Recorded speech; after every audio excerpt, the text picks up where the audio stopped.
Welcome to this episode of Jesus for Mormons. I am joined by Brandy Bronson. Here I am. Yeah, there we go. Brandy Bronson, the writer of a book, The Journey to Jesus. And we are really excited to have you on. Thanks for coming on, Brandy. Thank you, Kai. It is so lovely to be here. All right. Well, one thing that I think is really interesting about your story is this idea of the goal of God.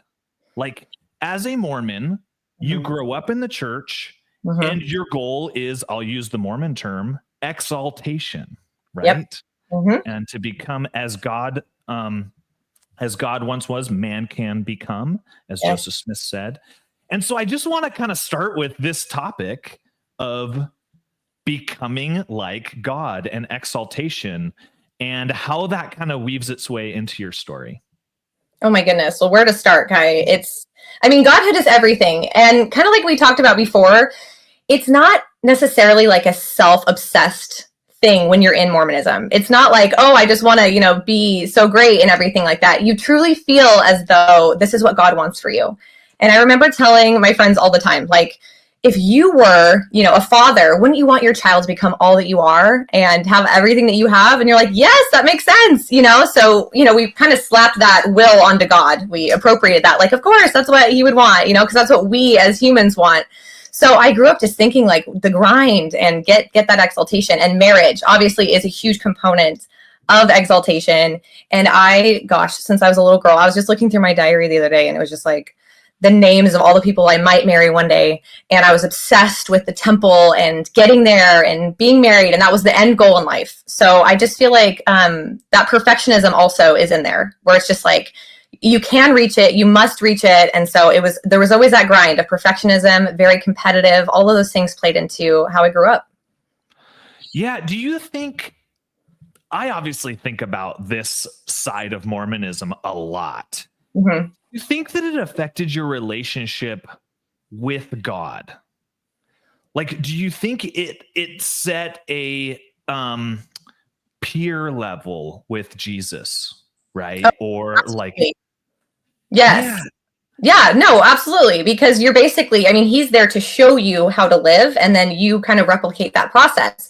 He got baptized, you need to get baptized. He did this, you do this. And then hopefully you'll be able to get to where he is. And so, I always thought that it was just going to be me and my husband later on in life. The goal was never fellowship with him as much as there was utility in God. He uses the priesthood, and we're going to use the priesthood to continue the succession of gods. And so it's almost like I needed him right now, but that was the means to the end, which was me and my husband, Yeah. And it's such a weird relationship that Mormons have with Jesus, right? Yeah. Like, I am in the mainstream Christian world, and it is all about Jesus. Yes. And he is so much more than what I am, right? Mm-hmm. I love this Christian idea that after your life is over, like, that's it. And you just hope that Jesus is glorified, right? Mm-hmm. Like, that is the only thing that you want. And in Mormonism, it is the hope that we will be glorified. Yeah. Right? Yes. That we will be exalted to this level. And, we, kings and queens, priests and priestesses to the Most High God. For those of you who have been through the temple, you'll kind of, maybe that will ring true to you. But it's just an interesting idea that of godhood. And I wanted to just start our interview with this conversation. And as I've left Mormonism, sorry, Brandy, I'm not meaning to talk over you, but as I've left Mormonism, God has become, like, I've been able to realize that how great really he is. Yes. Right? Yes. Have you ever just stood out there and been like, gosh, God, I hope I did not humanize you to the point where you kind of lost some significance in my life? Well, yeah. And you look at it I was actually thinking about this the other day, because mystery to an LDS is kind of like, if it's mysterious, then it isn't true. And this is what I mean by that. The more specificity you can offer as to who God is, like you mentioned Joseph Smith, when it's like, if you can't perceive God, then you can't perceive yourself, right? It's like, you should be able to comprehend the nature of God. You should be able to grapple with all this, or it's not true. And that's the way I thought about it. I'm like, this is a cop-out to say that God is a mystery, or he's so big that we can't fully grasp him. He's an exalted man. Like, I can picture what that is. You know what I mean? And so it felt more true because it was able to be understood better. And so it's so funny you're saying this, because the two big things for me leaving the LDS church and finding the biblical Christ was learning about the fact that the creator and the creation are two very different things, and that we can't become an uncreated God. That's just not even a possibility for us. And so, you know, my motivations changed, my goals changed, but then also this idea of aseity, which was a fancy word for essentially meaning that God is self-existent. He doesn't rely on anything external to himself to exist. And like, my mind was like blown, because for us, at least, I won't speak for you, but like, I pictured God as like, you know, he had a God who had a God who had a God, and there's this like forever succession of gods. And really the only thing that existed eternally was like the system, like the priesthood and the authority that always has existed to create the gods, but not God himself, if that makes sense. Yeah.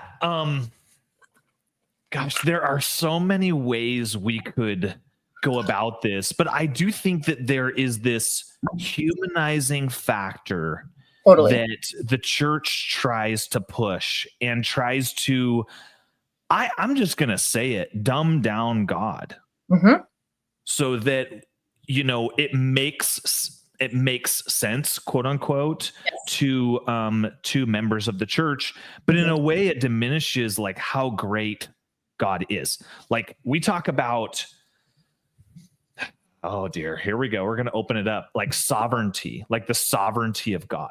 Yeah. Right? Yeah. That God can do whatever he wants to do. Yeah. And then that goes against, I, the Lord, am bound when you do what I say, but when you do not what I say, you have no promise. That goes directly in contradiction. So for those of you who don't know, that reference is from D&C. It was a scripture mastery. Sorry, I just pulled it off the top of my head and I don't have the reference. But that's what Joseph Smith said. He said, speaking for God, he said, I, the Lord, am bound when you do what I say. Meaning God does not have sovereignty. Yep. He is literally bound when you do what he says, and when you do not what I say, you have no promise. I think Joseph was just talking there for himself and hoping that people listen to what he said. Absolutely. All right. Well, let's get into your story, Brandy. I mean, we started off with kind of some interesting stuff. Yes. Tell the people a little bit about you and what kind of led you to, you know, write this book. I think that's really interesting, and congratulations on writing it. Yeah, that's really sweet. Actually, before I get into that, I would love to say thank you for having me on, but also just creating the space for ex-Mormons who have found the biblical Christ to speak, because I don't know, I feel like there's such a need for that right now. There's a lot of Mormons leaving the church, but I think they believe the church, as did I when I left, that it's either them or it's no one. You know, it's like, we either have the truth or no one has the truth. And it's like, a lot of people buy that even after they leave the church. And so I'm grateful to have found the biblical Christ, but I'm also grateful for people like you, who, I know this is probably not easy to have to run all this YouTube stuff and have people on, but you're basically holding like virtual testimony meetings. So this is kind of cool, right? We can carry on the testimony meeting, thing that we do in Mormonism. And it's not the first Sunday of the month, but I would love to share my testimony today. So that's my opening. Right. Okay. There you go. There I go. So I was born in a very traditional Mormon family of 6. I'm the oldest girl. And my mom, I told you before the show, she actually was raised as a Methodist prior to becoming a Mormon. And like we talked about, converts are so cool in Mormonism. Like, people just glob onto them. They're like, you weren't born in the covenant? Like, this is so crazy. So I always loved like kind of flicking my hair and be like, my mom's a convert, like, we're cool. So I really loved that. But my dad, he actually came from a long lineage of saints. He was one of 13. So I have a lot of uncles and aunts, and they had a lot of babies, as all Mormons do. So the family reunions are insane. And yeah. it was always really wild growing up. But anyways, so that's my dad's side, and he was more analytical. Like he was really into the doctrine, and so I would go to him for more of my theological questions and stuff like that. And my mom was a little more of like the feeler, you know, like I just know the church is true, and especially coming from her background, she was like, you know, Christianity doesn't offer what Mormonism can. And so I was always just really sure that we had the truth, you know, and that Christianity really lacked in some severe ways, not just with authority, but also with actual doctrine. So I basically was, I don't know, I just never doubted. I never questioned it. I grew up, I was very confident. And like we talked about before, pride, competitive, like I was all those things. If I was going to do something, I had to go all the way in. And I don't know if Mormonism made me that way or if I just already had that temperament and it just like brought it out to like the millionth degree, which is really scary. But I had to do everything and be perfect and all the things. And so if I was going to play soccer, I had to do varsity. If I was going to do broadcasting, I had to do morning news. You know, I had to do all the things. So I was just always working hard and outworking everybody. So I love that. I didn't really like hanging out with a lot of LDS, to be honest with you, because I kind of felt like, if I wasn't doing all the things, then I was kind of a jack, which I wouldn't have considered myself a jack Mormon. But, you know, sometimes I was playing sports and I didn't go to mutual. And I had a lot of non-Mormon friends. And I think that kind of put me in this weird, like, thing where like no one really understood who I was, because to the world it was like, oh, you're Mormon and you don't drink and you don't smoke and you know you're goody two shoes. But to the Mormons, I'm like, well, you're not going to all the things all the time and you're playing soccer and you have non-Mormon friends. So like no one knew what to do with me, and I kind of liked it that way, to be honest with you. Okay, so where did you grow up? Where would you call hometown? California. I grew up in Rockland, California. Okay, Rockland, California. All right. I had a missionary companion from Rockland, California. Thank you. Yeah, Nicholas Takis, which is maybe I shouldn't name drop him here. But he was from Rockland, California. Okay, so you were from there, and you did pretty competitive in sports. I wonder what it is about Mormon culture that does drive people to be very driven.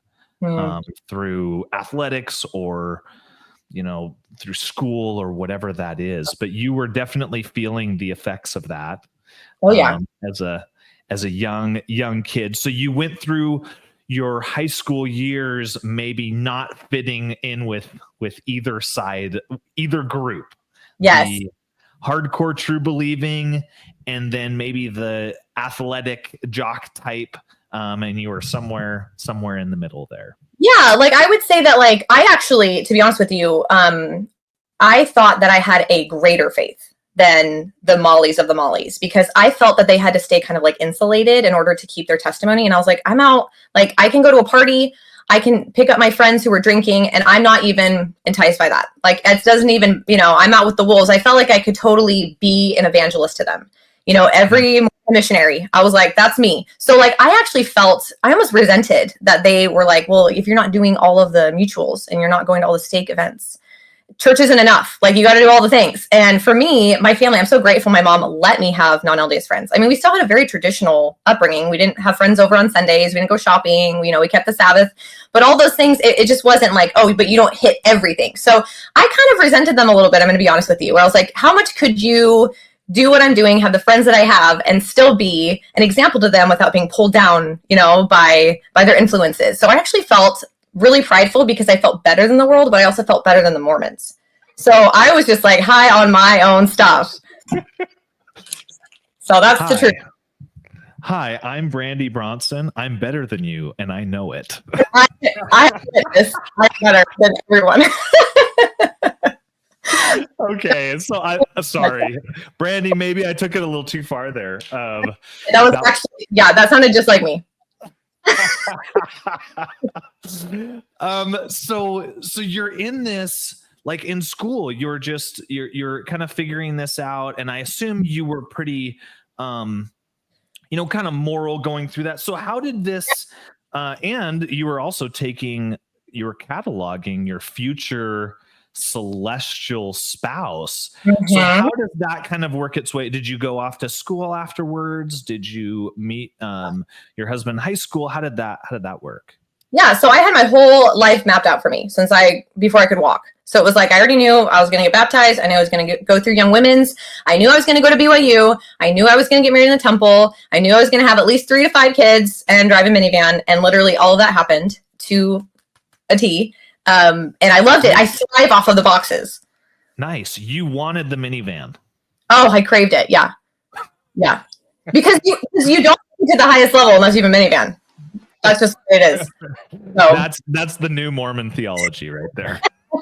Yeah, now it's like large SUVs, but minivans were really cool like 15 years ago. So I had my eye on the prize. Minivan, marriage. Oh my gosh. I had this like little sign. It's even written in my book. It says, I'm going there someday. And I had a picture of the temple in the background.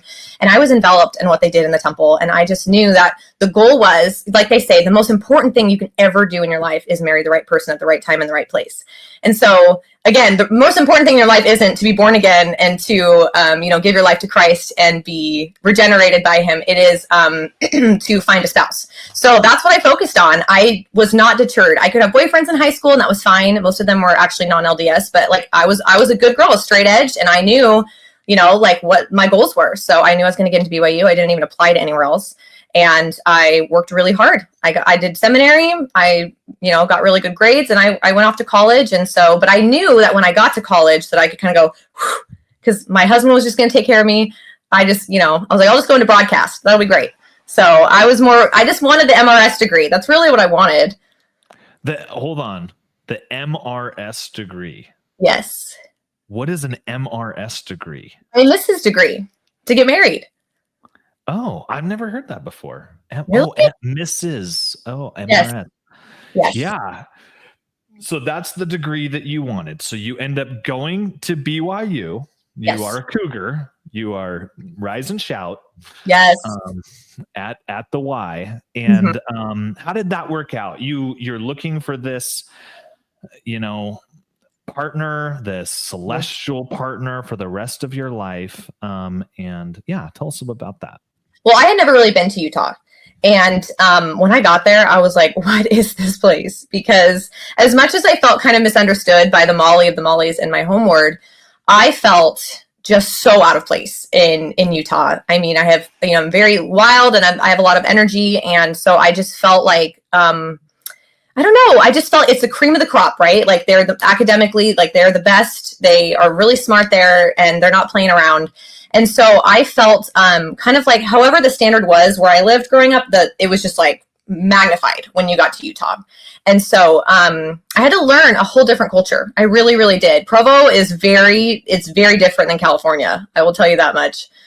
What do you mean by that? I only lived in Provo for 2 weeks at the MTC. What do you mean by like it is a different culture as far as expectation or I guess I want to know what do you mean? Okay. Well, like basically we all have the standard. We all know what we're supposed to dress, how we're supposed to speak, what we're supposed to do. And there's just this, gosh, I don't really know how to describe it as much as it's just everybody knows everybody else's business. And there is this expectation, the aesthetics matter, the way that you're not supposed to, like, for example, back in the day, like if you were to play on the soccer team and it was like shirts versus skins or whatever, you're running around your sports bar or whatever, it's hot out here. You can't do that in Provo. Like that would be a no-no. So I'm relearning cultural rules where it's like, oh, this is a different kind of vibe out here. Do you get what I'm saying? So yeah. I had to learn to be a little bit more like, oh, like, yeah, okay. It's like Pretty Woman, like she's going to the really, really nice place, the joints. And you're like, okay, I have to just like settle down a little bit and be a little bit more, whatever I'm supposed to be. So you felt this pressure to be like hardcore, all in. Yes. Modesty is of the utmost importance. And yes. How you talk and how you present yourself is, and that was something that was, do you feel like it was inescapable going to BYU? Like everyone kind of knew your business, knew what was going on with you. Yes. And again, I usually had non-LDS friends. And so it was a really big culture shock too, to only have really intimate friends. I will say though, I loved my BYU roommates. They're amazing women. And my testimony just got so much stronger, even though I started to clash a little bit more with like, there was so much judgment going on. I was kind of like, I remember calling my mom on the phone and being like, I feel like everyone's at church all the time, but yet we're all just so self-righteous. And like, there's so much judging. And like, everyone would know if you didn't fast on Fast Sunday. Everyone would know, like they just know everything all the time. And so I just felt like everyone's motivations, and I can't speak to this, and this sounds really judgmental. I loved my time at BYU, by the way. I feel like we're really focusing on the negative, but I just felt like so much of those motivations were more horizontal than they were vertical. And I felt like everyone was a little bit more interested in how they looked than anything else. And so I just had to kind of get used to that culture. But I would say that God really blessed me with some really amazing women in my dorm room that weren't like that. They really weren't. But I think at large, it's just the culture in Utah County was, I felt really suffocated, to be honest with you. But at the same time, I started going to the temple more than I ever had. I was immersed in the Book of Mormon and taking all of the classes that you have to take at BYU for your religion courses. And I felt like I just became such a stronger, I always thought I couldn't get any stronger. My faith couldn't get stronger. I loved my faith, and I loved the church, and I even considered serving a mission. They changed the policy right when I was a sophomore. So I was 19 right when they changed it so women could serve it at 19.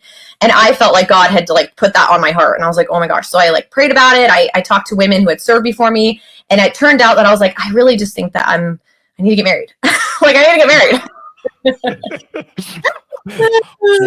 well, that's a shock, right? You felt this huge pressure to get married, huh? Right. Weird. I do want to back up on this idea, though, of like judgment, right? And judgment coming from peers. Yes. I wonder if it has to do with this idea of a common judge in Israel, right? Like you hear that term in the Mormon church referring to like a bishop, referring to, and I wonder if because the standard is, how am I viewed by this man? I wonder how that finds its way into culture. Oh, right? Absolutely. Oh my gosh. Yes, absolutely. Your dedication to the church and the way that your whole aura says so much about it. And you're trying to prove, and I actually was talking to, I can't even remember who I was talking to about this recently, but I feel like because we all deep down know that we're not keeping all the commandments, and that we are vain, and that we are self-centered, and that we do gossip about people. And like, we aren't doing all that we can do. Even though if we say, oh, well, after all we can do, we know we're not doing all we can do. The second you pick up your phone and you're on Instagram instead of reading your Bible, you've now done not all that you can do. And so I think we have to actually start focusing more on the aesthetics and like the outside and following all the external codes. And it's like we have to overcompensate. And I felt like maybe that's what some people were doing, is like, I know that inside I'm not doing everything I should be doing, but on the outside, I'm sure as heck gonna look like I got it all put together, and I'm going to declare myself worthy to get into that temple and to do all those things. And so, and honestly, it also is the culture of like, as long as you're not doing a big sin, as long as you're not doing a sin that could get you outside of the temple, when in reality, if you really listen to Jesus's words, he's like, even if you hate someone, you have committed murder. Like this is like, we're elevating the standard and we're not hitting it. So no one should be able to raise their hand and say, I am worthy to enter God's house right now. I've shed all of that sin and I'm worthy. So I think you do have to overcompensate on the outside. Yeah, I think that the craziest question on the Temple Recommend interview is, do you consider yourself worthy to enter the house of the Lord? Yes. Every single person who's ever lived, aside from Jesus, should say no. Yep. Amen. They just should say no. I'm talking about me right now. I'm talking about any person who ever lived should say, I am not worthy to enter the house of the Lord.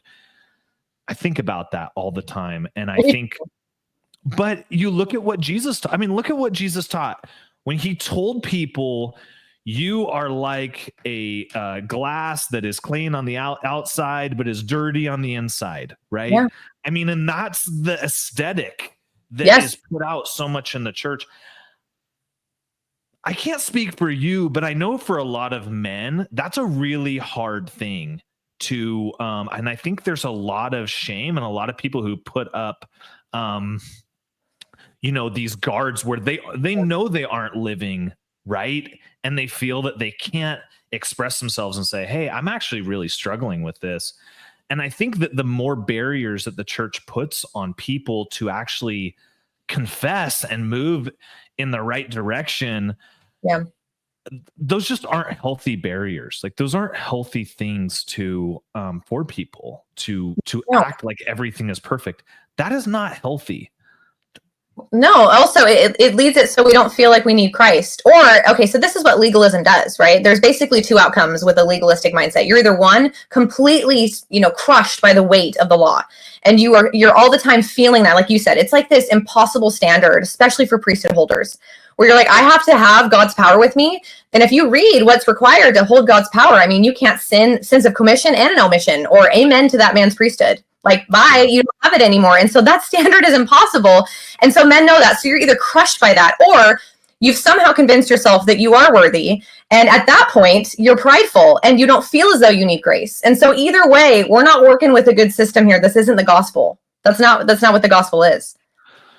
Yeah. And I think it can be really damaging. I guess I shouldn't have said for men. I just know for me personally, and a lot of the struggles I know a lot of men have, but it's the same with women, right? One of their kids, they're supposed to be nurturing these children. One of these kids goes wayward and they torment themselves. Did I do enough? Was I enough? It's like, no, none of us are enough. I mean, that's the point. None of us are enough. Yeah. And I think that it's really damaging to our people, our culture. I'm talking about Mormonism and Mormons in general. It's really damaging for our culture for people to continue to put all of that responsibility back on themselves. And, from a very Christian perspective, you hand that over to the Lord. So you're in this perfection or legalism in BYU. You are on the manhunt for your MRS degree. Yes. Let's talk a little about that. So you tell us about your husband, you and your husband, how you met. Okay. Okay. So my husband actually served an LDS mission with my brother. So they served in Spain for 2 years together.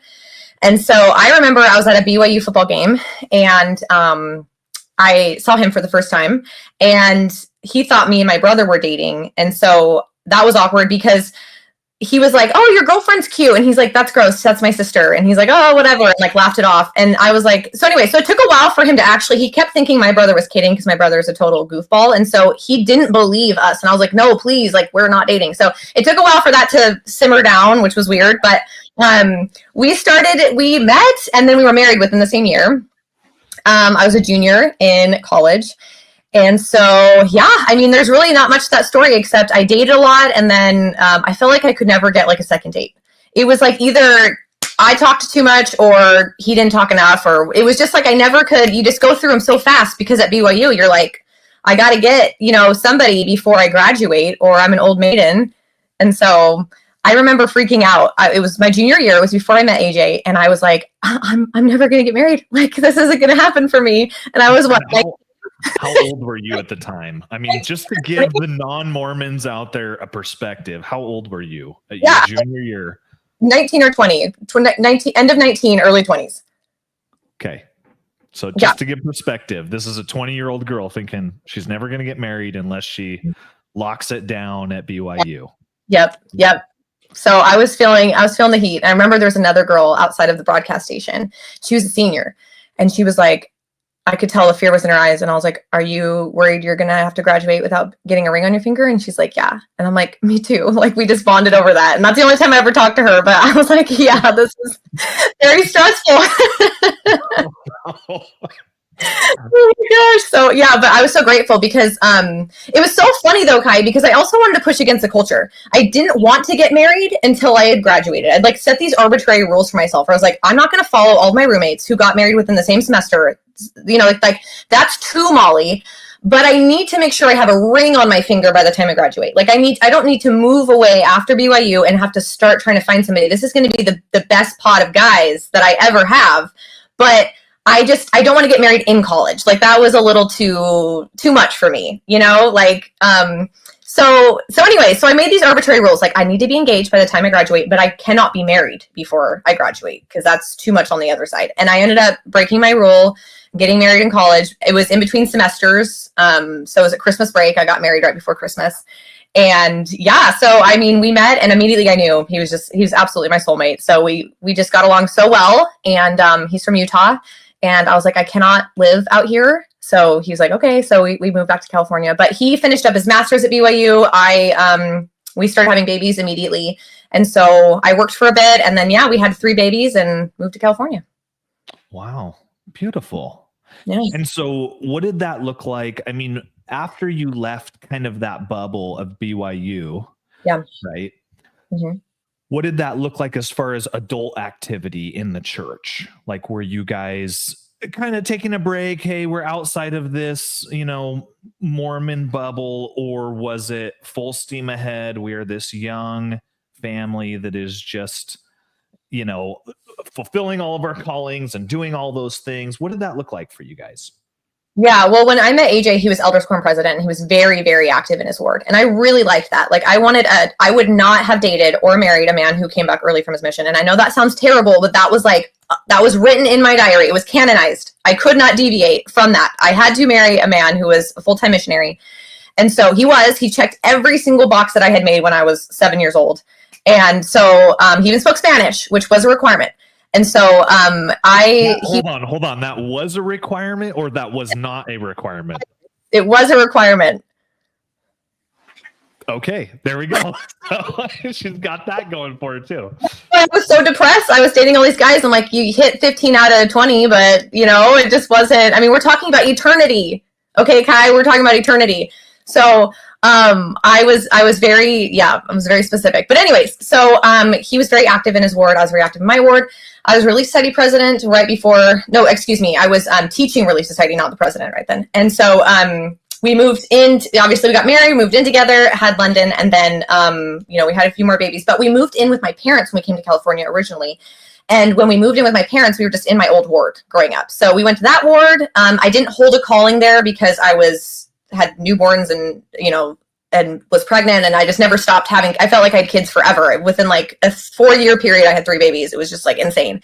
And so I was puking all the time or just holding it was just like, it was chaos. So I wouldn't say that I was as active as I could have been, but I did go to church every week and, participated. And my dad was the organist growing up. And so we always had our pew, so like if you were staring at the pulpit to the left front row, that was our bench.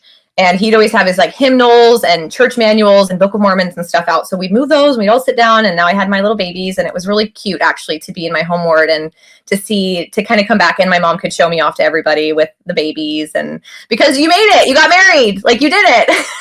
Yeah, married in the temple and all of that good stuff. I think it's interesting. I go to that imagery, right? Everyone knows left side, a few rows back, and then saving your space and all of those things that are very, very like quintessentially Mormon.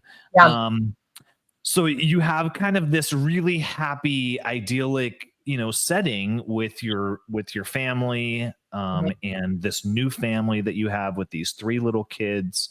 Mm-hmm. When did that start to change while being in the church? Or how long did that period go on for? Yeah. Well, we left my mom's ward and we moved into the house that we currently own. And when we did that, it was kind of at a weird time because my husband actually lived in a different city for a few years. He was out there for a job. So it was hard because he lived in a camper and then came home on the weekends. And it was really hard because, I'm having babies. And so it was lonely for me. It was lonely for him. It was really hard for that little while. But he had to do it for his job. So we kind of just made it work, but it was really hard to get to church because, daddy wasn't always there right when we needed him to be. So I tried to take the kids as much as possible in my new ward, but I was not in a position where I could really give anything at that point. So I was hanging on by a thread, to be honest with you. So I was just doing what I could. I remember though, just reading my Book of Mormon, reading especially conference talks. I loved reading conference talks. So if I couldn't get to my Book of Mormon, it would just be a conference talk. I tried to make sure at least I had a sticky note, just check it off, as long as I could check it off, and I was doing good. And so that was kind of how I played it. But then COVID happened and it got really weird because when we moved in, we had about a year and a half before everything just went crazy.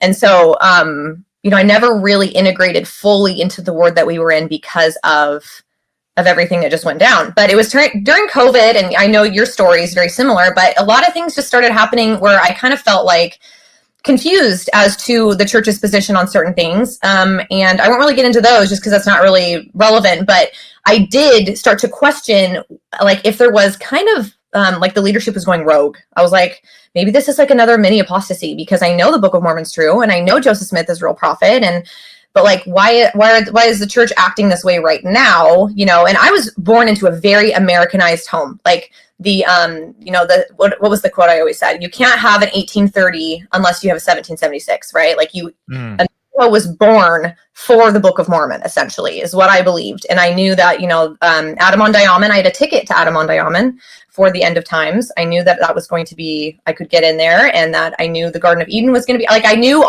America, right? It was very American centric. And so very conservative. And so some of the things that were happening, I was just kind of confused about. But again, I didn't question the validity of the LDS Church.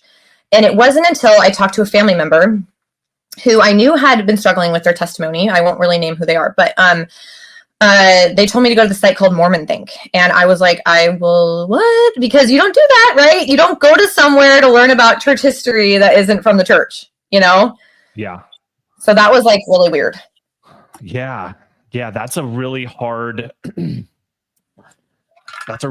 thing to try to step outside of what the leadership tells you to do. And every good Mormon kind of knows that, especially if you served a mission, that they really control the content. You have this very small, I wouldn't even call it a gospel library. When I served a mission, it was 3 books that you could read, aside from the Book of Mormon and Doctrine and Covenants and Pearl of Great Price and DNC. And Bible. So I think that there is this really controlling aspect. And how did you feel when you started to like dig outside of what you knew the church wanted you to look at? I mean, here you are, this very, perfection oriented person. How did you feel about that? Well, I felt like, and it was funny because I remember talking to a girlfriend right after I started reading this stuff, and I was just beside myself. And she's like, I will never look at church history because I already know that it's going to make me feel the way that you're feeling. And I don't want Satan to influence me. And I mean, essentially said that Satan was influencing me, right? And I already knew that was probably going to happen, because if you start looking at that stuff, immediately your testimony starts to be shaken a little bit. And I was like, I don't want to go here. So I was very hesitant because I already knew kind of the spiritual warfare that might come into play. And not that I want to be clear here. I didn't think I was going to find anything wrong with the history of the church. I just didn't know what I was going to find. And I thought maybe someone would convince me this wasn't a Mormon site. So maybe someone who just hates the church is going to twist everything and make me doubt something that I know is true. And so I was very hesitant. And the only reason that I even looked at it is because there was an apologist for the LDS Church and a critiquer. So at the same time, there's a critical aspect and there is a pro aspect for this LDS topic, whatever it was, whether it was the translation process, whether it was Book of Abraham, whatever it was, they had, the best argument for and against. And I was like, okay, this seems a little less antagonistic. And that was like the only way I really was going to look at it. So I'm actually really grateful that this family member told me to go to this site, because I wouldn't have done well going straight to the CES letter or somewhere else. It just wouldn't have worked. I would have been like, oh, this is just anti-Mormon, propaganda. I'm not going to read this. So it was the fact that there were apologists for the church on there that made that something I actually started to really consider and take seriously. Yeah, I haven't been on Mormon Think too much, but I can speak to the CES letter as it, just nuking, personally it nuked my testimony. And I don't think it was that positive, I guess. It was informative, but I don't think it really, I guess I'm taking notes on what is maybe a softer, easier approach to this whole faith crisis thing, because I know for me the CES letter just wrecked me and my testimony. Well, and for me to be honest with you, it led me to go, okay, well, first of all, I never heard of the peepstone and the hat translation method. I never even heard of that. So I had never heard that the first vision was presented differently for a long time before the way that it is presented to us now. Like, these are things that I'm like, what are you talking about? Because we're packaged this pretty little bow of, you know, this history given to us. And so when it doesn't fit anymore, because my entire testimony, I remember being at girls camp and just bawling and shaking and bearing my witness. My little sister was there, and I felt like I needed to just make this be something that she'll never forget. And just telling her, like, Joseph Smith translated it this way and did it this way, and I know this, and this is so good and true. And so to learn this stuff was so painful. And I would click over to the links, and the gospel topic essays, which were released when I was at BYU, I didn't know anything about them. They weren't really publicized at all. I went and read those, and hearing it from the church's mouth that there are translational, you know, there's all these changes to the Book of Mormon, and the lack of archaeological support and all these things where I'm like, what do you mean? Like, them conceding to the points that they had to concede to was kind of the thing that broke it all, because you know, I have to go listen to them because maybe they can make this all fit. I wanted to make it fit. I have apologetics books from the church. I spent how many hours reading the Book of Mormon trying to make sure that, you know, these forces weren't, you know, getting into my head and changing my testimony. And so I was kind of going pretty wild and nuts for a while. I was scared. I was confused. And so I'd read to my husband. He was traveling at this point for months. So I just read to him on the phone all the things on Mormon Think, the gospel topic essays, and we go through over and over and over again. And I just felt like it was a completely different church that I was seeing when all was said and done. That's really cool that you and your husband were able to have this open dialogue about what you were going through. I know a lot of people do it alone, and you know, we see divorces, we see families split up, we see kids do different things than their parents. And I think that speaks a lot about your husband, that you and him were able to kind of work through that. What would you say made that possible for you two to be able to, like, actually have this dialogue? Because I think that's really unique and cool that you guys were able to do that.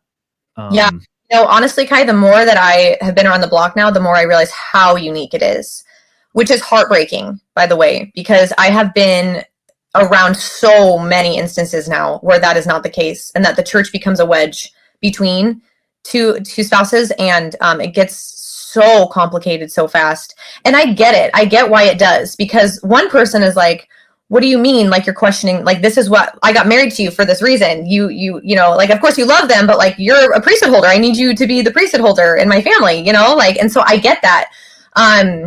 But for me, I don't really know what it was. I mean, my husband and I'm just very blessed. Like I told you, like, I found the guy, like, we tell each other everything. And I think because the way that I called him, and I was just obviously very emotional, and was like, I wasn't trying to attack his faith. I was being vulnerable with him, where we could explore that together, where it was like a group effort, and it wasn't like, hey, I'm bitter, and so I'm going to bring you down or whatever. It didn't feel like that. It was just like, hey, like, let's do this together, and I'm going to read to you. And AJ at times, because I mean, he was such a strong, you know, he was the Nephi, you know, he was so strong. And I remember, like, we would go through the same thing 100 times, because I would be like, honey, like, this is what it is. And he'd be like, I just don't believe that, you know, so we'd have to go through it. But he was willing to see it for what it was. And I think we had to decide, do we want to try to make this work, or are we just going to see it for what it is? And taking those blinders off is the most terrifying thing you could ever do, you know? Yeah. I mean, I wouldn't wish a faith crisis on anyone. It's a terrible, terrible way. I just think that is, like, really a blessing from God that you were able to do it with your husband and have, you know, go through it, because that is just, even for me, my wife was a convert and, you know, was very PMO, very, you know, she went every week, and she just watched me just crumble. And she's like, well, I was never really that into it, you know? So we were able to kind of work through that. But to have two people who are really going through the faith crisis at the same time, and, you know, having that, would you say that like strengthened your relationship? Would you say that or was it always just humming and great? What would you say that, like, and maybe your husband's still in the church. Maybe we don't need to. Maybe you didn't leave. No, he's not. No, he's not. We just got baptized in August, actually, together in as Christians. So we're very much on the same page with everything. And you're right. I'm so thankful to God every day. But I mean, I think that our marriage was already very strong, but it did bring us even closer, which is so strange because you hear that everything usually is just so much worse after you leave. And I'm not going to be. I mean, I was bad. It was terrible. But having him was like the only way through. So I don't know how people do it alone, to be honest with you. I don't know if I could have done it alone. So yeah, us basically looking to each other even more made it we even had a stronger marriage through that, for sure. Wow, that's really cool. I think that's a really, I think that's great. Like yep. I was talking with one of my buddies who left the church. He never became Christian, never went to any other thing.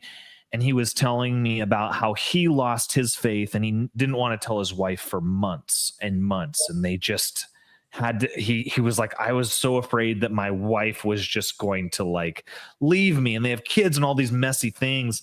And I just think about like, oh, how like tormented he was by this situation. Him and his wife both left, and they're still happily married. And I think that's awesome. But we were able to really talk about that. So you're on Mormon Think, and you're kind of reading both sides to this story. Mm-hmm. Was there one specific thing that made you think like, oh my gosh, this is not what I thought it was? Well, the translation issue first got me more than anything else. I would say the top three is the Book of Abraham, the translation issues, and then the first vision. So those three were like, I couldn't, and I tried to put the genie back in the bottle. Like, do you know how much easier it would have been to be like, never mind, like we'll make it work. And this is what's really frustrating is I feel like some of the reactions I got was like, why can't you make this work? Like, why can't you make this work? And it's kind of like, well, because this can't work. Like it won't work. And so it's like, but you're not being loyal, like, why are you elevating? So I almost felt like there was a struggle between loyalty and truth. And it was like, which one are you going to pick? Because you have to be loyal and make it work. And if you decide that it's this paradigm, if you decide it's true first, then you can make it work. But if you're going from the perspective of, well, let's look at everything first before we figure out what's true, like you're not being loyal. Because the church has to be true first. And so I just couldn't operate that way. I didn't find that to be intellectually consistent. And so I couldn't do that. But my husband, he actually was like, I'm going to keep believing in God. And I was like, I don't know if I can. So I actually went like lower than him, where I was like, I remember looking out the window and I saw my neighbor outside. She's a wonderful woman. And I, at that point, after leaving Mormonism, funny enough, was so obsessed with doing charity, because I was like, okay, well, I'm not paying tithing anymore. So I have to start paying organizations, and I have to start doing things to be a good person outside of the church. I didn't know how to reframe my morality. So I would start giving to shelters, and like I would have people in the community drop off diapers, and I do diaper dumps to different places. And so I was kind of like working myself to death, because I was like, I have to be a good person somehow. I didn't really understand.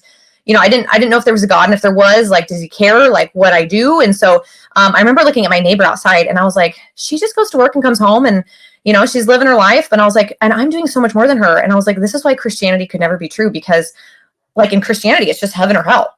And I was like, I'm clearly doing more than her. So, like, this doesn't make sense that it's one or the other. There has to be levels to this. And so I just thought Christianity for sure. I mean, I already didn't believe the Bible was trustworthy. I already, didn't believe that Jesus was who he said he was. So I didn't believe in him. I wasn't really interested in learning a lot about Christianity at all. I thought I already knew it. And that's what's so funny, Kai, is there's this weird, like, double think that's going on in your head when you're Mormon. Because on one sense, you're like, okay, Christians are just doing algebra. And we're doing like complex fractions over here, right? Like we're doing way more. We've got extra biblical sources. We have a prophet. We've got temples and covenants and all the things under the authority. But then on the other hand, I also looked at Christians and I was like, you're wrong on your theology. You're wrong on the nature of God. You're wrong on your doctrine. You teach doctrines of men. You're abominable in the sight of the Lord as per the first vision. So it's like I was holding both views simultaneously, which is kind of, it doesn't make sense if you really think about it. It's either we're just doing more, we're more correct, or the whole foundation is rotten of Christianity and we need to start over. And I actually held both of those beliefs at the same time, and I didn't even really allow myself to be introspective enough to recognize that. But anyway, so I basically was like, Christianity for sure is out. Like, that was not on the table for me.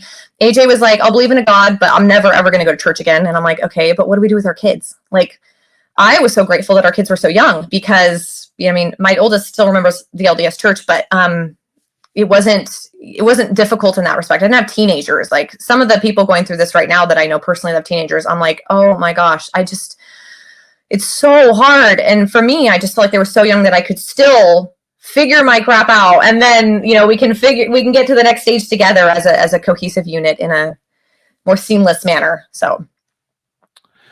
Yeah. So you have this, time where you're kind of in the middle. And I think that this will resonate with a lot of people where you are physically out of the church, but you're mentally in, and you still have a lot of Mormon theology in your brain, at least for me. I guess I shouldn't speak for you, Brandy.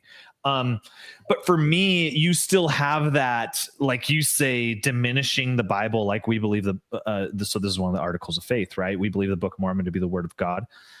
And we also believe the Bible to be the word of God as far as it is translated correctly, right? Like, that's the Mormon get out of jail free card on, on diminishing the Bible. And so you kind of still have these, and, like you said in the first vision, you believe that Christianity was an abomination. I wonder what put that in your mind. Weird. That's weird. That sounds like it's right out of Joseph Smith's history. So you have these elements that and I did the same thing. I was like, oh my gosh, like I would never go to a church because that pastor is getting paid money. I know that.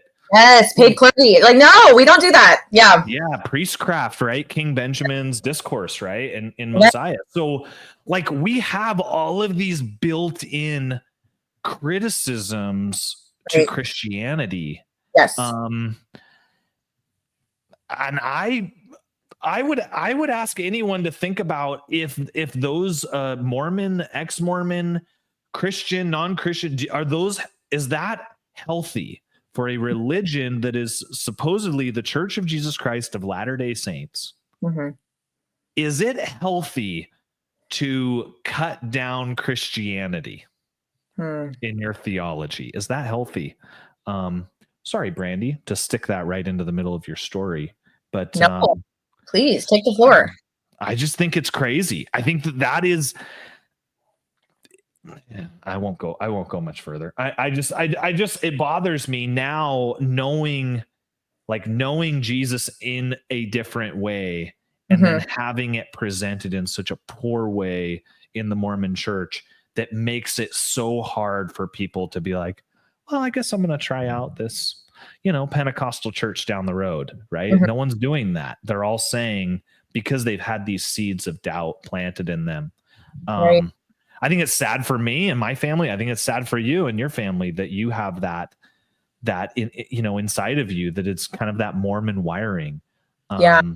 Which, again, though, I also think at the same time, there is this weird double thought, though, because you're like, but at the same time, I already tried Christianity. Like, I wouldn't consider it because I thought I understood it. Does that make sense? Like, I thought I knew who the Christian God was and what the gospel of Christianity was. And so later, learning who the Christian God is and learning the Christian gospel, it was like a light bulb goes off in your head. You're like, I've never heard this before, which is so strange. Like, you just couldn't hear it. But I thought that I was rejecting something I was aware of. I thought I was like, I'm never trying that again. Like, I already tried the Jesus thing. It didn't work. He's not real. Like, I would say it.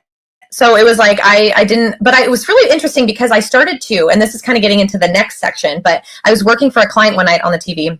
I was working for a client and watching TV, and there was a little tease that popped up from this book called Is Atheism Dead? And I was still very much like, is atheism dead, or is it alive and thriving in my head? Like, I didn't really know, where I was. And so I ordered it right away. And it was totally God, because I got it. And right away, not only did it talk about how it just makes so much sense to believe in a God from intelligent design and absolute morality and all of these things, it was also, it talked about the archaeological support for the Old Testament. And it kind of blew my mind to learn about all that we can corroborate from the Old Testament. And I was like, I started to see it differently. It was kind of like, oh, I'm just going to look at this as like a historical document. Like that's how I'm going to look at it. And that's kind of what started the seeds, where I started listening to Dennis Prager a lot, and he's Jewish. And he wrote a series called the Rational Bible Series. And so I ordered Genesis, and it was insane how crazy at that time to think of a single God who was ethical and was for all people of all times, not just per culture, and, you know, not just one of many pagan gods that mixed in with humanity. It was so unique. And to learn more about the culture of when the Old Testament was birthed, I was like, this is rocking my brain. So I started to really consider the Old Testament to be revelation, that like this is who God is, because I kept thinking of God in a very general sense, and I almost prided myself on being like open-minded, you know, like I'm just going to be a good person, and like we can never know more than that. Like we can't know who God is, so like why even try?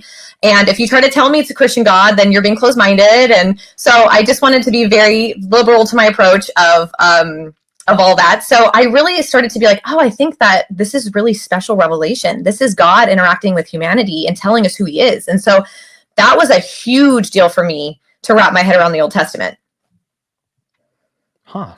Yeah. I think that's a really good way to look at it. As far as, would you say you were still viewing it through a Mormon lens, or was it a clean slate and like a fresh take on belief? That is such a good question.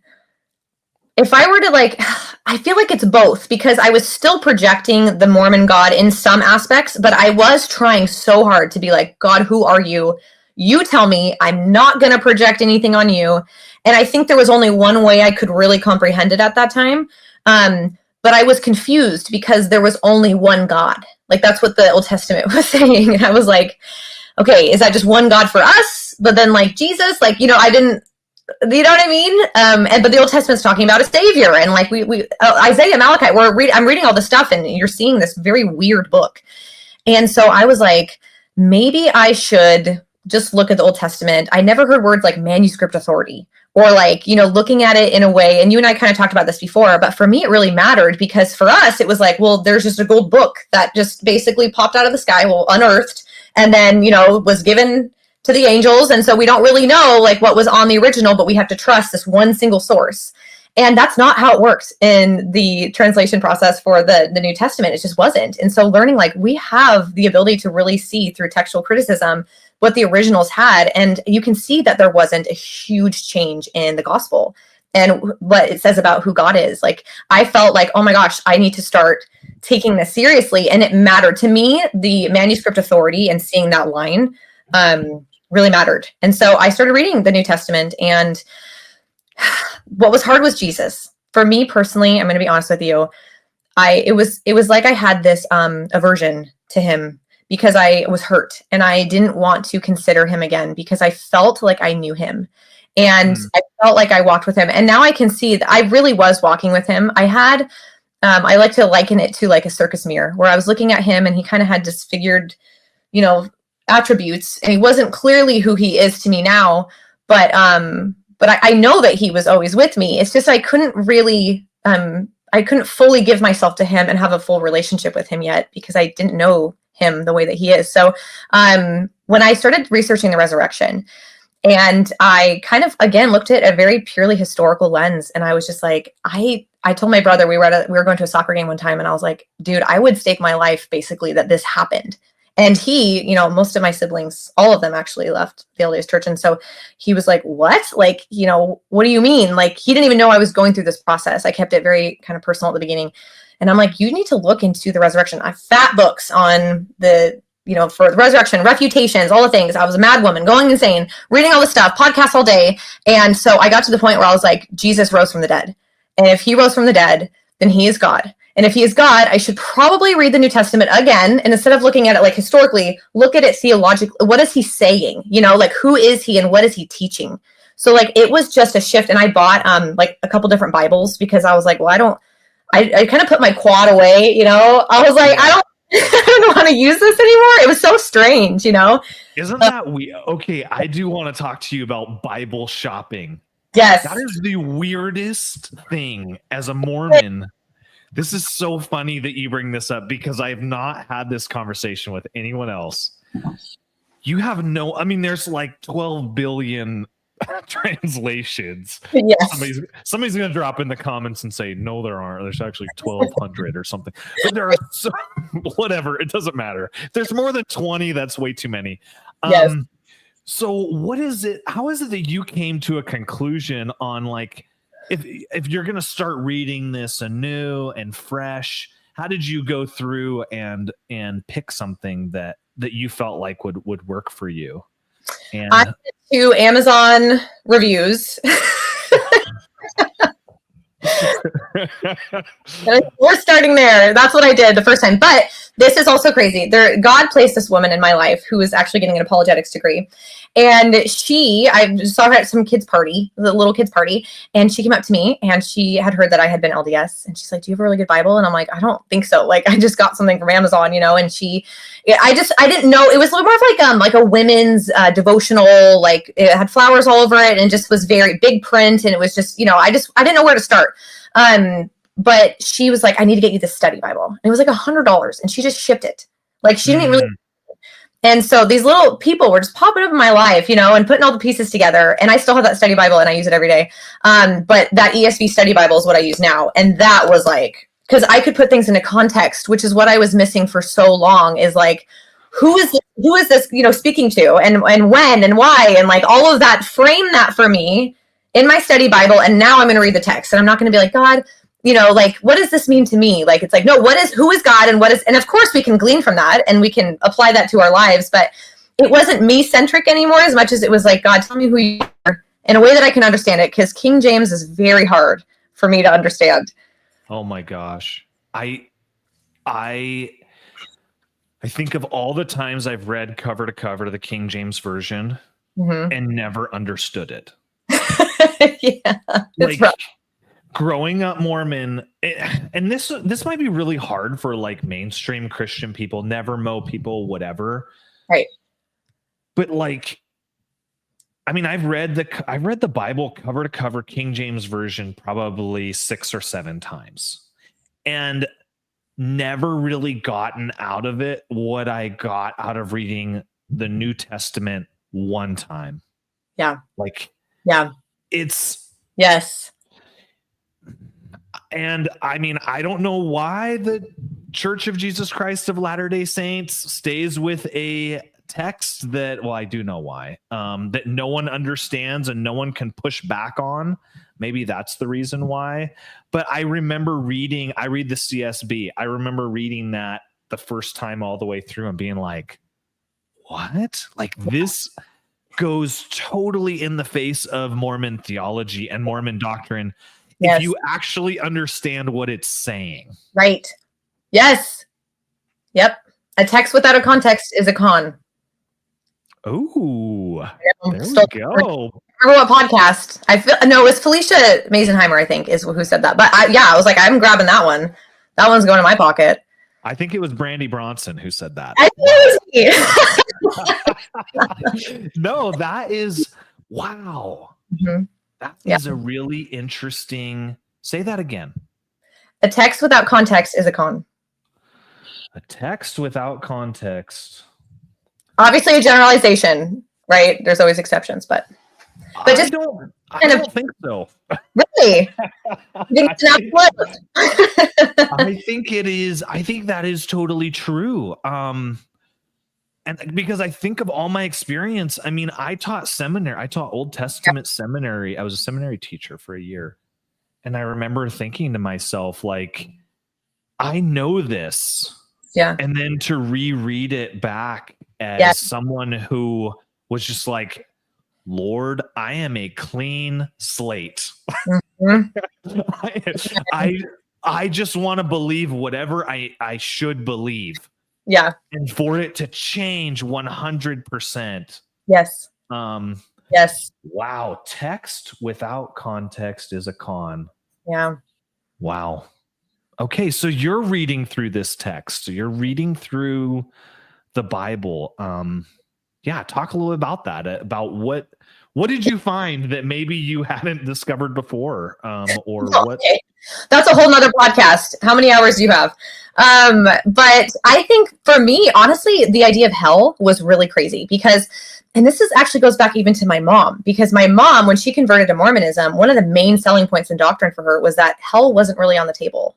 Save it be for like you and me, you know, sons of perdition, but else. Oh, wow. Or, there you go. But throw it out there.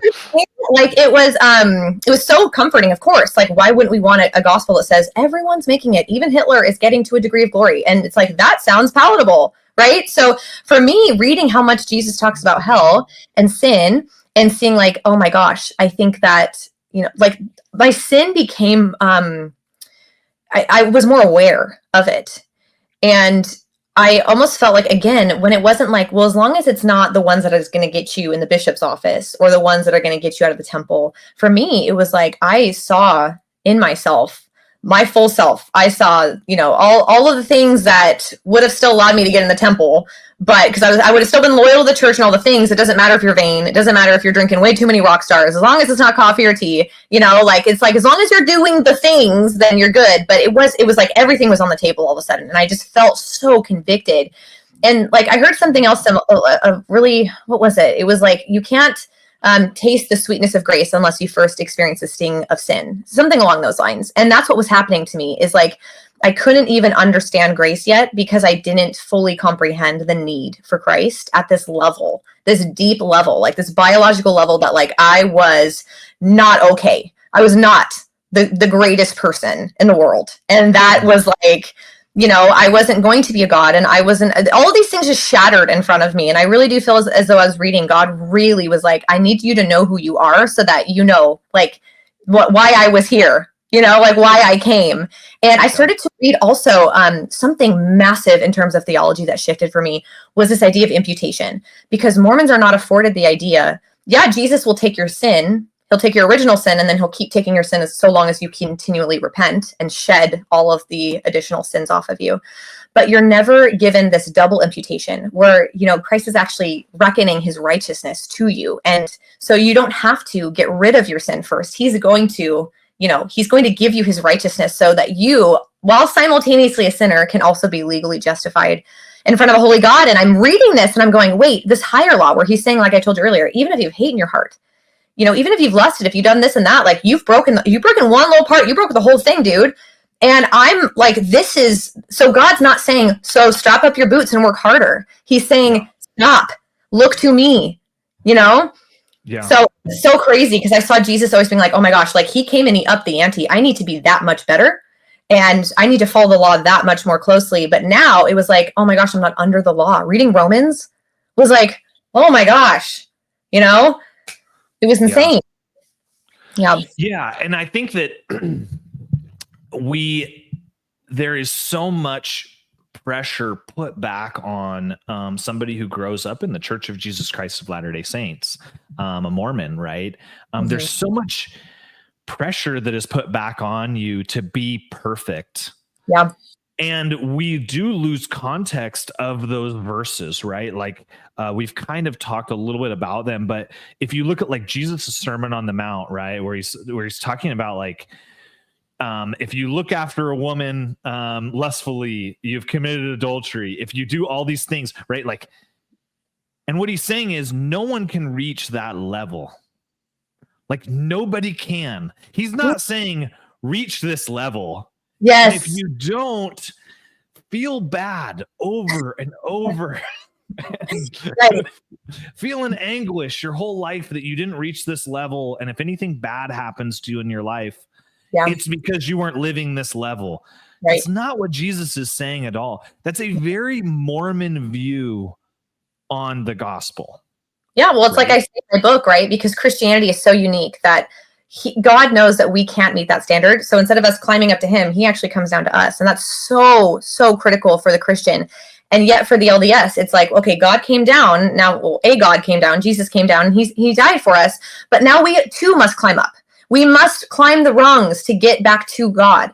And so it's like this really weird mix of him coming down, but also us coming up. And I do talk about that in my book. like Jacob's Ladder and stuff like that. But I think that there is, like you said, it's I didn't see the law as something that was supposed to condemn me. It was something I had to fulfill. You know, I had to meet the law instead of allowing it to condemn me, so that I look to another source completely, that I outsource that. And what's crazy about all this is, like, I had a lot of Christian friends, and I constantly talked about, I was part of this debate group. We were called the Philosopher Kings. And this wasn't necessarily about theology. It was more about like evolution and all things like that. But I remember wanting to debate Christians sometimes, and we talk about the Trinity, and I did not like how much they used Jesus's name. Like, because I was like, I thought it was irreverent. I remember coming home one day to my mom and being like, gosh, Christians just say Jesus like a lot. And it kind of triggered me, because I was like, we call him the Savior or Christ, you know, something a little bit more reverent like that. And they would talk about Jesus as if they were like homies, you know, and I'm like, this is very irreverent. It bothered me. And so that, and the crosses and all the things that they did, you know, it really put me off to all of that. And so we would have conversations, but I never was open to listening to the gospel, because I was just really waiting for them to stop talking so that I can tell them about the restoration. Like, that's honestly where I was at, you know? Yeah. And I think there's this kind of idea that's built into us that we have it all, right? I remember teaching it as a Mormon missionary in St. Louis, that, you know, we have the whole truth and you have just a small part of it. Right. When really what Christianity has is all of the truth, and that it's just been distorted and expanded on without God, really is what Mormonism really is. And so you're starting to read through this. I'm curious. I always think that salvation is really interesting, or somebody giving their life to Christ, especially when they have a little bit of jadedness to them. I found myself in that category, definitely, after coming out of the church. And it sounds like you kind of had that same, and I really want Jesus for Mormons to reach those people who have had kind of this, you know, they were all in the church, and then they found out the church was being dishonest. And how do you go to the next phase of life? How do you go to the next stage of life with belief? What did that look like for you? And what did, you know, surrendering your life to Jesus look like? Yeah, that is a packed question. Well, I think at the beginning for me, like I said before, kind of knowing my position before God, knowing that God is the creator, I had to know who he was. It was like, for me, this intellectual thing had to click first.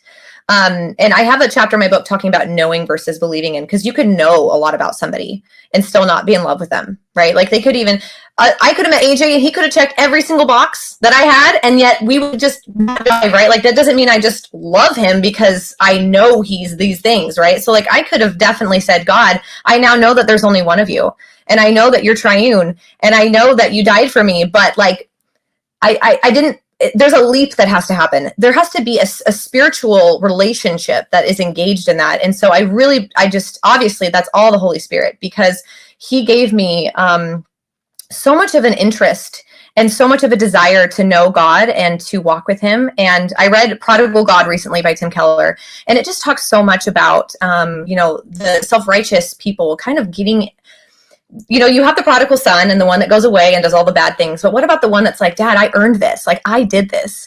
And that was me. Like, I was the one that was like, I was so good. I did all the things. I did the steps, and I got baptized and went Young Women's and BYU. And I drove a minivan, God. Like, I did all the things, you know? And so for me, pride was so in the way.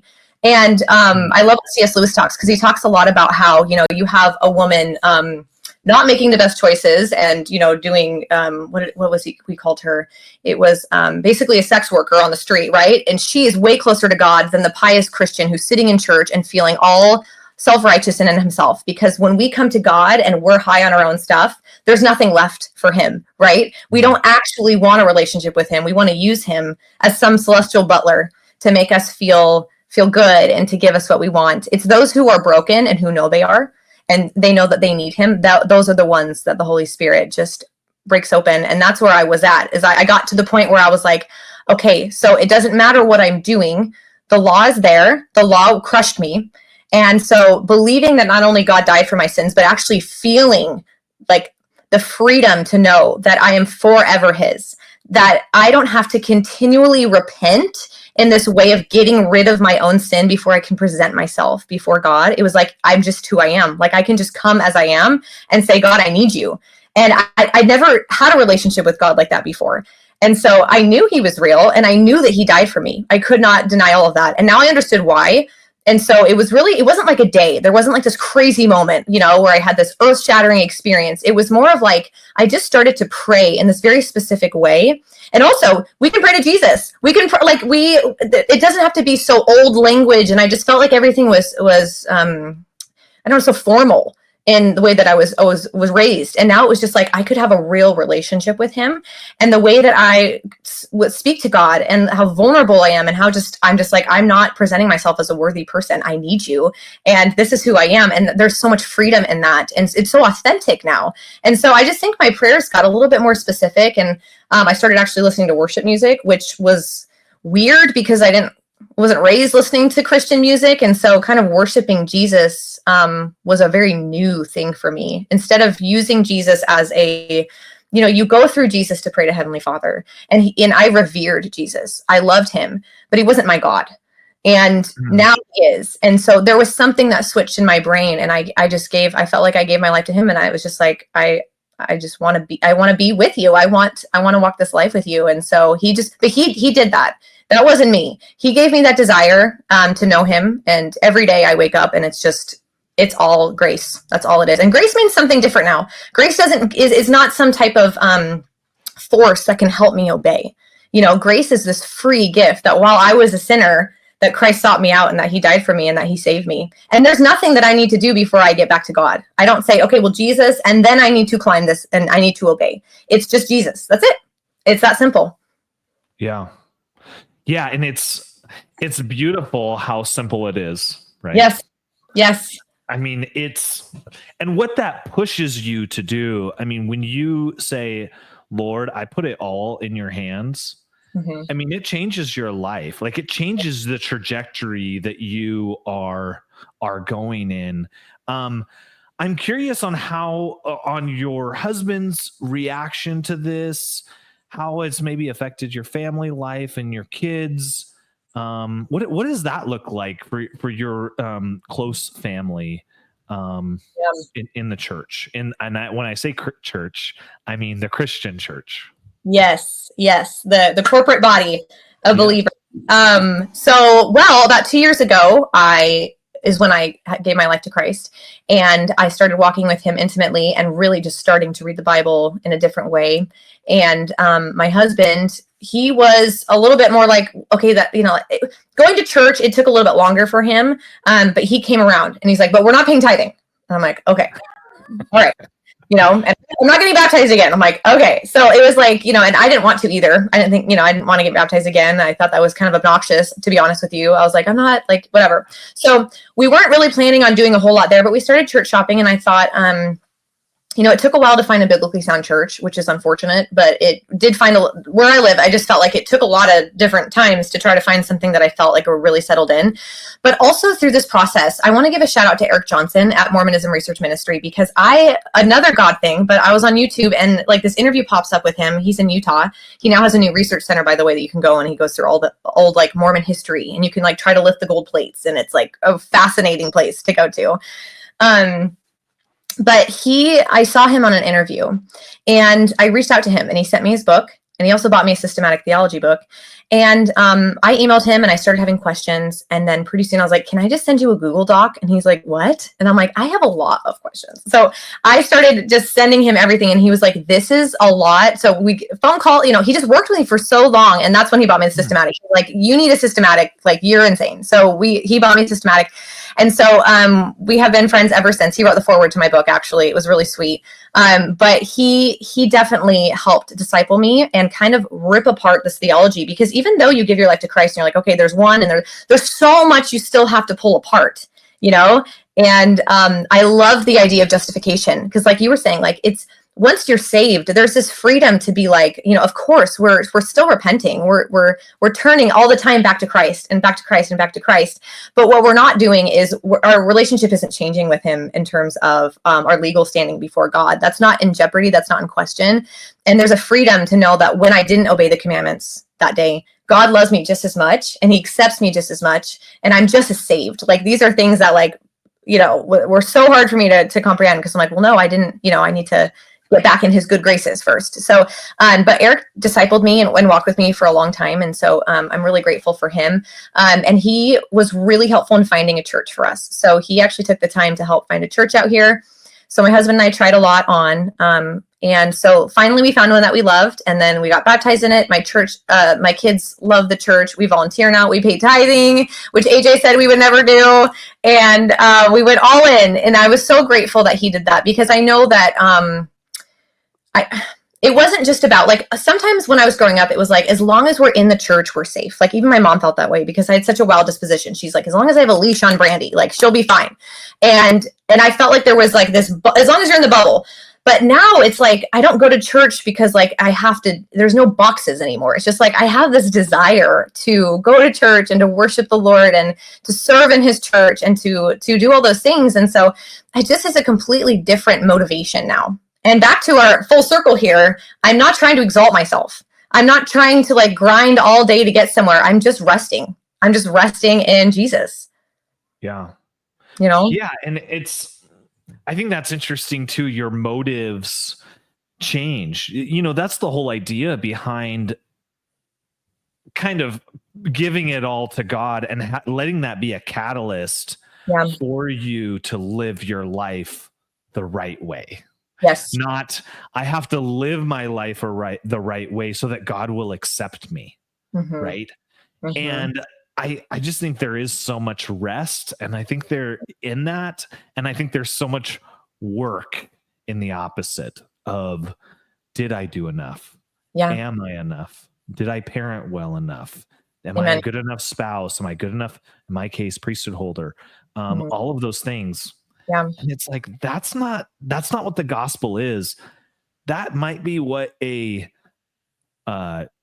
denomination wants you to do. They might want you to give your whole life and feel super guilty about not being everything they want you to be. That's what the Mormon Church wants you to be.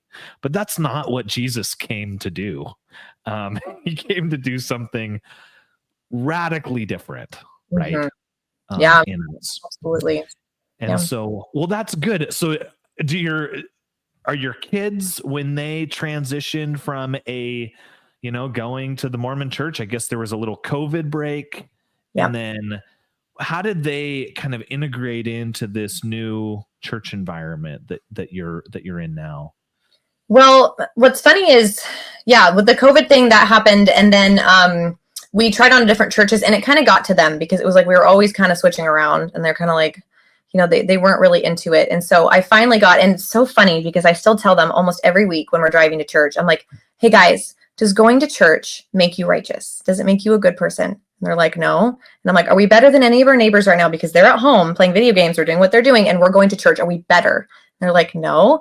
And it's like, we're not doing something to earn something, right? Where our salvation isn't justified by our obedience. Our obedience is justified by our salvation. And we do this because we love Jesus and we want to be under his word and under a good preacher. And so I've had such open conversations with them about why we go to church. And I've been so intentional about having them form relationships within church with kids their ages, that this has been the most beautiful experience. And you don't see this, Kai. When you're LDS, you think no one else has this type of happiness that we have. And it's funny because growing up, most of my friends were non-members, and I saw a lot of alcoholism. I saw a lot of divorce. I saw all these things. And I thought, well, like I had a fantastic family growing up, and I was like, this is proof that the LDS gospel is true, because, and I will say LDS they have a beautiful culture, very family oriented.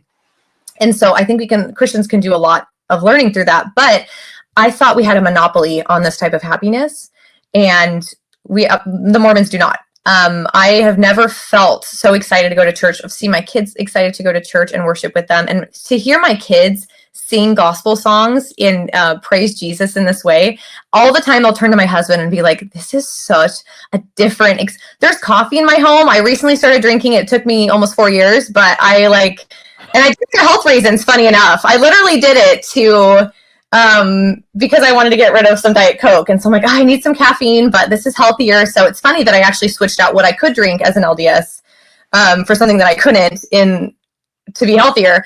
But anyways, I just all the time I'll sit there and ruminate, and I'll tell my husband, I'm like, can you believe how different our kids are growing up? It just, and honestly, that was one of the catalysts for the books, is because I started writing out. I told my husband, I was like, I don't want to forget the bad things, but the really good things too about the LDS church that, again, I only thought existed there. And so I was like, our kids are going to miss out on so many beautiful parts of this LDS gospel that I loved and cherished from my childhood. And so I started writing it out, the good, the bad, the ugly, all of it. I just didn't want to forget it. And I wanted them to understand it. And I have pictures of the temple still that I showed them, like this. My daughter still wears my young woman's medallion with the thing on it. And I talk to her about it, and I tell her what the temple is, and we talk about these things. And I'm very respectful about it, but I let her know why mommy and daddy don't do that anymore. And so I also wanted them to be a little bit inoculated to Mormonism, so that this was something that I wanted them to know why I do believe it is false. And so I wanted to talk about that theology, but more than anything, I wanted to tell my kids why I found Christ, how I found Christ, and why he is the Lord of my life. And so it was just started off as this Google Doc that evolved into this massive project, because God started putting people into my brain that was like, this person should hear this, and this person needs this book. And it was like, I should probably, at this point, it wasn't a book, but I was like, I should probably make this into a book. So I remember one night, I'm like, laying next to AJ, and I'm like, guess what? I think we should make this into a book. And he was like, you're insane. We're not doing that. And I was like, okay, I'll do it anyway. So I did it anyway. And it took like a whole year, and AJ edited it for me, and he helped me do all of the crazy stuff you have to do to get it all ready to go to publish it. So he basically got on board because I forced him to, but it was basically my kids, and seeing, I was like, they'll never know. Like, that was really the catalyst, because it is so strange to tell people how different and how peculiar it was to grow up in the LDS church. Yeah. Yeah. And that's, let's highlight that a little bit. Here is a copy of Brandy's book, The Journey to Jesus by Brandy Bronson. And you guys can check that out. It's on Amazon? Yeah, I just self-published through Amazon.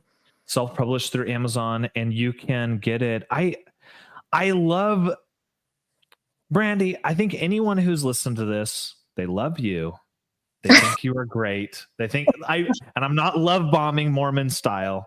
I am just saying, no, it's great to see people who just have a passion for the Lord. I mean, I think so much our community is like, and when I say our community, I mean the ex-Mormon community. Okay. Is so dark. Yes. And I just want there to be this light of like, it doesn't have to be that way. I mean, you can definitely choose for it to be that way. You can choose to be like, I feel so jaded by God and Jesus, and I'm an atheist and all that. So you can choose that. Okay. That's totally your choice. Mm-hmm. But I think that your story is like such a good example of like the hope that can come from a relationship with Jesus, and how that can help your family. You talk about driving your kids to church. I think about my kids driving to church. They are so excited. Mm-hmm. Like, they are so excited to go. And I just think like, gosh, there's so much joy. And then you see them like sincerely wanting to seek God on their own. And you're like, oh my gosh, this is just such a beautiful, I talked about this on my podcast. I remember my oldest son puking. He got a virus and puking in the middle of the night. And I said, buddy, I'm here for you, and we're talking. He's puked like 20 times. I was like, dude, what can I do for you? He's crying. He says, Dad, I just want you to pray for me. Oh my gosh. Like, I know me. I know I am a big idiot most of my life. And yet I have this beauty of like my son just wanting wanting and believing for this, and he thinks that's something that will help him. And I just find like that same beauty in your story of like how this helps and strengthens your family and strengthens your marriage, and all of those things. And I just think it's just like so inspiring for people who can do that. So thank you. Back at you. And also, I'll say one last thing to kind of talk on the hypocrisy, because I feel like there is, like we talked a little bit earlier about this aesthetic, this keeping up this external, visual of our perfection. I feel like the barriers are down now, even with my kids, where it's like, if I lose my temper or if I sin in some way, I feel so free to go to them and be like, I'm so sorry, you guys. And mommy is still working on her sanctification process as you are. And I need Jesus just as much as you do. And I don't want them to ever think that like, they're going to see me like at home. And then I'm just like, trying to put on the everywhere else. Cause they know when we're faking, they see who we are. It's like that funny thing where you're like yelling at your kids, but you're like, hey, like that whole thing. I feel like I'm so free to be like, admit, and this is what's really funny. I'm sorry, I'm like rambling, but I remember talking to Christians and they'd be like, I'm not enough and I need Jesus.